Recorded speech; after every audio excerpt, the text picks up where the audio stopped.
নবীজি বলেন, কোন বান্দা আল্লাহর সবচেয়ে ঘনিষ্ঠ হয়, আকরাব সবচেয়ে ঘনিষ্ঠ হয় যখন সে সেজদা করে। সেজদা করে।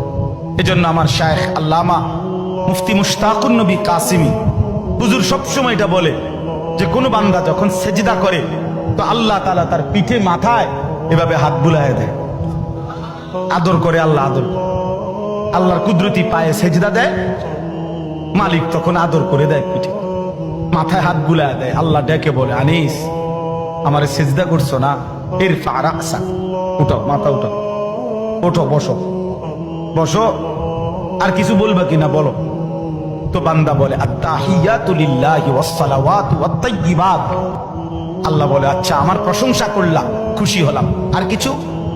আল্লাহুম্মা সাল্লি আলা মুহাম্মাদ ওয়া আলা আলি মুহাম্মাদ। ও মাশাআল্লাহ, আমার বন্ধুর প্রশংসা করলা, দুরূদ পড়লা, আমি এত খুশি হলাম, এখন কিছু আর বলবা? তো বান্দা বলে, আল্লাহ সেজদা দিয়ে আপনার কাছে আসলাম, আপনার প্রশংসা করলাম, আপনার বন্ধুর দুরূদ পড়লাম, একটা উদ্দেশ্য আছে, মাকসাদ আছে। কি মাকসাদ, কি উদ্দেশ্য? আল্লাহুম্মা ইন্নী যালামতু নাফসি যুলমান কাসীরা। আয় মাওলা, আমি বড় নাফরমান মাওলা, আমার গুনাহ অনেক বেশি মাওলা, আর আমি জানি ওয়ালা ইয়াগফিরুয যুনুবা ইল্লা আনতা, আপনি ছাড়া আর মাফ করার কেউ নাই। এই জন্য আপনার এত কাছে আসলাম, আপনার স্পর্শ পেলাম, আপনার বড় আকরাব ঘনিষ্ঠ হলাম। উদ্দেশ্য হলো ফাগফিরলি মাগফিরাতাম মিন ইনদিক, আপনার পক্ষ থেকে আমারে ক্ষমা করে দেন। ওয়ারহামনি, আমার একটু দয়া করে দেন। ইন্নাকা আনতাল গফুরুর রহিম, আপনি মাফ করবেন না কা? আপনি তো ক্ষমাশীল, আপনি দয়া করবেন না কেন? আপনি তো রহিম, দয়াবান।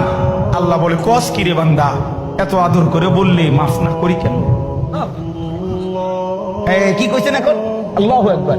এই জন্য বান্দা যখন সালাম ফিরায় এই ডানে বামে, তখনই একবার কি পড়ে, অর্থাৎ উদ্দেশ্য হলো সে সালাম ফিরাইয়াই আল্লাহু আকবার বলে, অর্থ বলে আর মানুষের জানায়, ভাই সাহেব আল্লাহ বহুত বড় মহান, উনি আমার মাফ করে দিচ্ছে।